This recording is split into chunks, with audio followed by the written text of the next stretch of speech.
Silvia, a senhora diz que, se fosse pelo critério adotado pela procuradora anterior, muito provavelmente essa denúncia contra o presidente Bolsonaro a ser protocolada na Corte de Haia seria aceita, mas que há dúvidas quanto aos critérios do novo procurador. A gente conhece o funcionamento de uma corte convencional. Numa corte convencional, costuma-se observar a jurisprudência.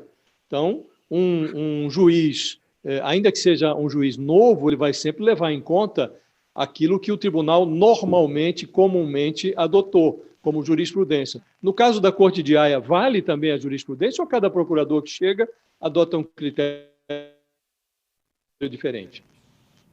Bom, Josias, nós estamos falando de um tribunal muito recente, um tribunal novo.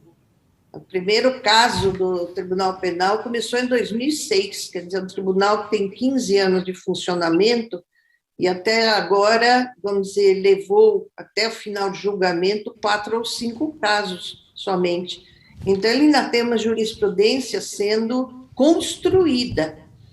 O que nós podemos dizer é que o tribunal tem dado, a Procuradoria tem dado preferência a casos que envolvam prática de crimes contra a humanidade em meio a conflitos armados ou a deslocamentos forçados de população, como foi o caso de Darfur e atualmente o caso de Mianmar, em que centenas de milhares de pessoas estão sendo deslocadas internamente e expulsas de suas moradias.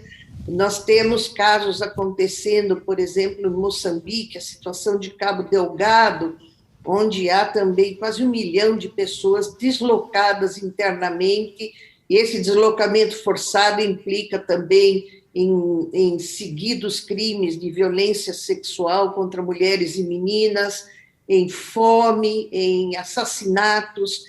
Então, o tribunal tem dado preferência aos crimes, vamos dizer assim, a grosso modo, aos crimes violentos, às situações em que há violência contra as pessoas. Então, agora, por outro lado, o tribunal já julgou e condenou o acusado pela destruição de templos e patrimônio histórico na República do Mali. Quer dizer, foi uma escolha também emblemática no sentido de preservação do patrimônio histórico e cultural de nações. Então, é bastante indefinido,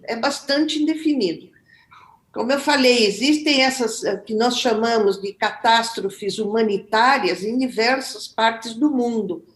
E resta saber se a Procuradoria vai entender que estes crimes praticados contra a população indígena e a população de Manaus, eles são de gravidade equivalente a, vamos dizer, a crimes que têm sido praticados. Se a senhora fosse procuradora, a senhora colocaria isso? Escolheria esse caso ou não? Que é isso que a gente gostaria de saber, se a senhora acha que tem essa gravidade. Eu vou lhe dizer o seguinte, o primeiro caso que o primeiro procurador escolheu foi a questão de utilização de crianças soldados, e escolheu esse caso por ser emblemático. Vamos dizer, é um problema de todos os conflitos armados no mundo, a utilização de crianças.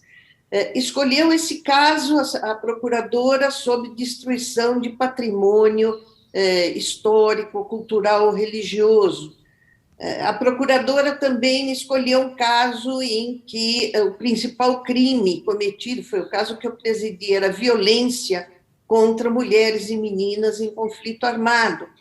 Então, se a decisão do procurador for continuar sendo de escolher casos emblemáticos, eu acho que esse nosso caso é um caso emblemático, porque ele não trata só de uma má gestão da saúde pública, mas de utilização das estruturas do Estado para atingir determinadas populações.